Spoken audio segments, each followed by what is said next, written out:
Institut Pendidikan Guru Malaysia Kampus Kota Baru IPGM KKB terletak di tanah seluas 93 ekar di Bengkalan Cepa, Kota Baru. Kampus ini terletak di negeri Kelantan yang kaya dengan pelbagai budaya dan keunikan tersendiri.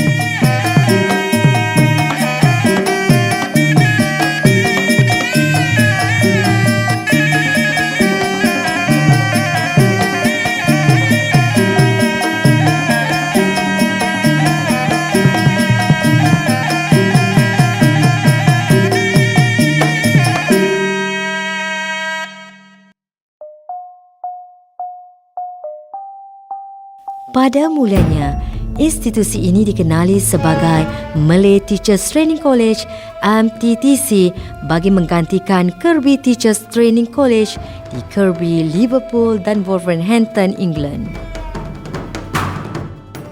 Kampus ini dibuka dengan rasminya pada 11 Ogos 1954 oleh Pesuruhjaya Tinggi Persekutuan Tanah Melayu Sir Donald McGillivray.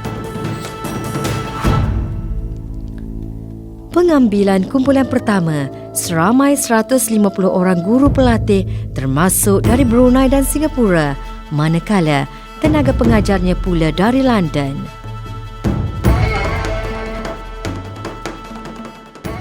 Pada tahun 1957, namanya ditukar kepada Kota Baru Training College KBTC.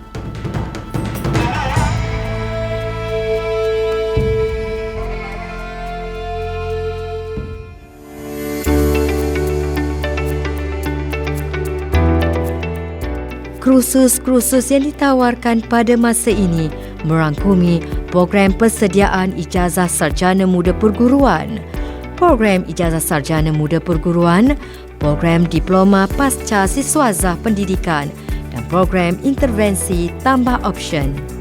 Dalam masa yang sama, turut menyediakan kemudahan kelas prasekolah bagi kanak-kanak sekitar.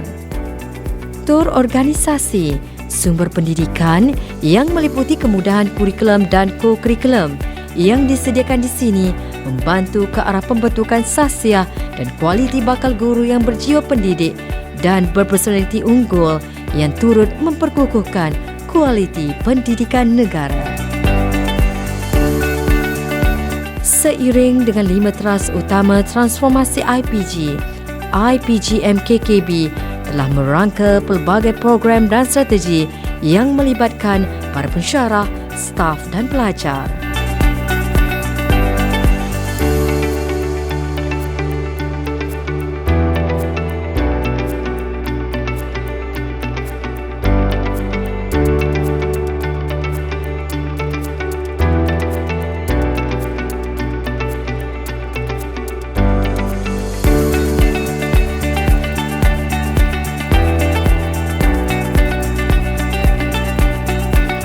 Sebagai sebuah institusi latihan keguruan yang tertua di negara ini, pelbagai kejayaan telah dicapai dan telah mendapat pengiktirafan dari dalam dan luar negara.